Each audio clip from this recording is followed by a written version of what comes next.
Wow. Where's the end? Okay. I heard even Frank Zappa was on this stage, so I feel kind of excited already. Yeah. So a few months ago, my son came to me. He was crying. He was really crying. He's 11 years old, for your information, because his Nintendo DS broke. And I think a lot of you people here in the audience also know that the Nintendo DS is kind of an important asset to an 11-year-old boy. And I was kind of upset as well, because we were going on a holiday, and we had to drive a long way, and it kind of keeps them busy. So luckily, I have a technological background. I know a fair bit about technology. And I just bought some electronic screwdrivers, actually. So I told him, just give me the Nintendo, Daddy will fix it, no problem, stop crying. So I started screwing, and nothing happened with the bloody thing. So I took it again, and screwing, and what happened is that the metal dust came out of the screw holes. This little metal. And at that point, unfortunately, I knew that I screwed up the screws. And the problem is, if you screw up the screws, well, you're screwed. Because there's no way to be able to open up that Nintendo anymore. Because Nintendo uses tri-wing screws, these thingies, and I had my brand new screwdrivers, which were 4 wings. So that doesn't match. But I asked myself 2 questions. How the hell am I going to tell my son I screwed up his Nintendo? And the other question was, why doesn't Nintendo want me to open up their devices? What's their thinking behind it? So let's try that with a phone. So for everyone who doesn't have their phones in their hands already, just take your phone, have a look at it, put it in front of you. I can see some people, so yeah. Okay, so just look at it. Look at the back. And let's say you want to open up your phone. Just do crazy and think, I'm going to open up this device. I know for a fact that there's a lot of people in the audience at the moment that look at their phone like, yeah, how do I open up my phone, actually? So not everyone, but some phones are not made to open. And I also know that you can't even change the battery in that phone. And then again, you ask the question, why is that? What's their thinking behind it? Why don't they want you to open up this phone? Is it the business model? Do they want to make money on repairs? Is it the warranty they don't want you to void?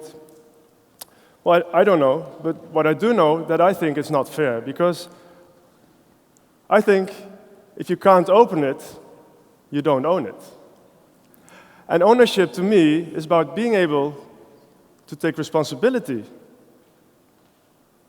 It's about engagement, but responsibility comes with understanding things.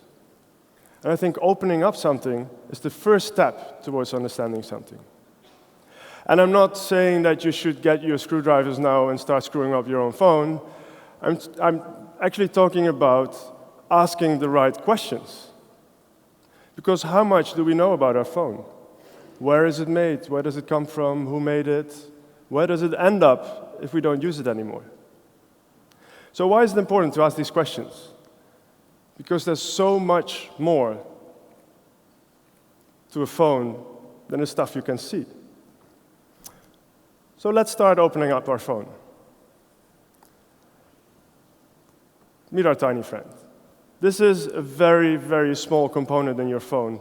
Anyone here in the audience that want to do a guess at what it is? Very loud? Battery. No, it's not a battery. It's very, very small. It's a chip. Let's say it's a chip. But the chip is actually called an electrolytical capacitor. So obviously there are no geeks in the audience. So this electrolytical capacitor, the capacitor, makes our phone thinner. It makes it possible that we have thin phones, and we love thin phones. But in this capacitor, there's a mineral called coltan. And coltan is being mined, among other places, in eastern Congo. And in eastern Congo, the last 10 to 15 years, millions have died in conflicts related to the mining of this mineral. And I've been to Eastern Congo, and I've been to the mines there, and I saw guys digging 60-meter deep holes into the ground, staying there for days without any protection to get this mineral out of the ground for our thin phones. And that's just one of the elements of a phone, just one tiny, small thing of our phone. So if you look at it, a phone has more than 20, 30 minerals, and they're being mined all over the world by many, many people, and a lot of them working under terrible conditions. And the phones, all these minerals go into sub-components, and all these components are being manufactured all around the world in factories where millions of people work, and again, a lot of them working under terrible conditions. And then we have the companies that put these phones into the market because we believe that we need a phone every 2 years. And there's more phones than people at the moment in the world.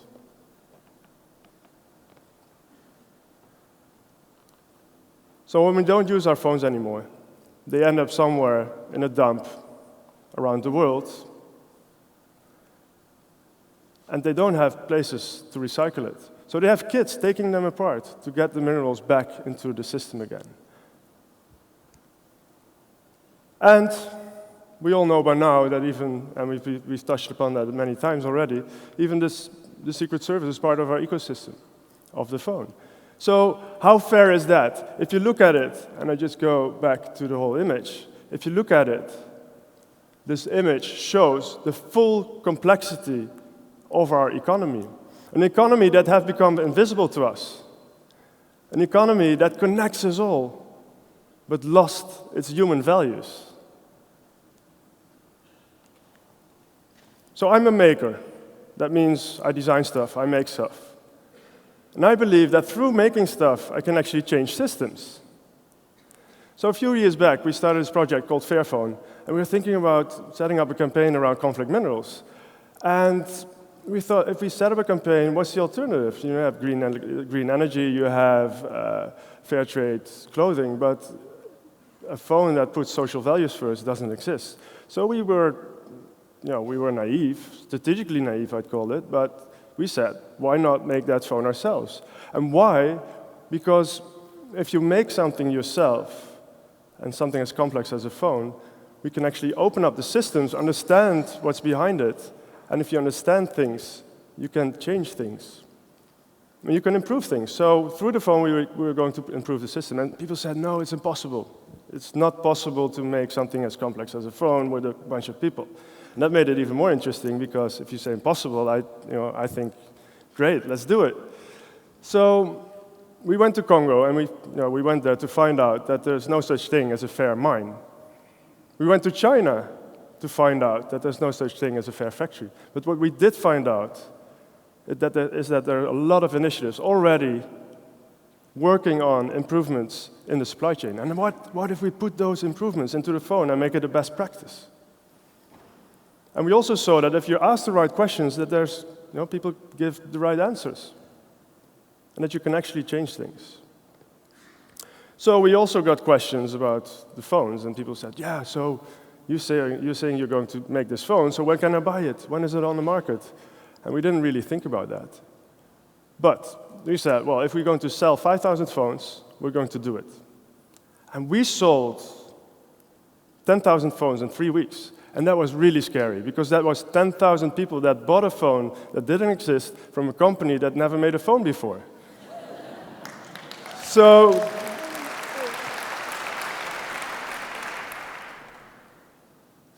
like I said, that was scary, but we had to do it. So how does the phone, what does it look like? This is our phone. It's like any other smartphone. It does the same thing, it costs about the same, it looks the same. But like I said, for us, it's important to see what's behind the phone. So what's behind the phone?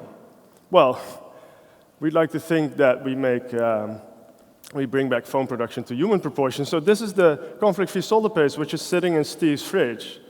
And Steve is our guy in China taking care of the supply chain. And he personally cooled this solder paste we got all the way from a mine in Congo to make sure that this was going to be used in the factory as a solder paste to be making this prototype. This phone actually has this conflict-free solder paste all the way from Congo in it. But it also has conflict-free tantalum capacitors, also from Eastern Congo. And we're working on fair trade gold. And we made the phone based on open principles. Open source software. You can actually open up the phone. You can change the battery. But also, we thought if we make people part of that whole process, of that making that phone, maybe people will also use their phone a bit longer, and maybe they see products a bit different. Because all those people that bought that phone actually already are part of that phone, even though they don't have it yet. So we know that we can't change everything overnight. We can't solve the war in Congo. We cannot change the law in China. And we can't make a fully modular phone which you can put together as Lego just by that. But we know if you start with making a phone, if you use the phone as something to start understanding the whole economy behind it and the systems behind it, we can actually challenge the system from within, because now we are part of it. So next time you see something you can't open, get your screwdriver, but make sure it's the right screwdriver, and start screwing it. Because if you unscrew something, you might find out that you can actually fix something. Thank you very much.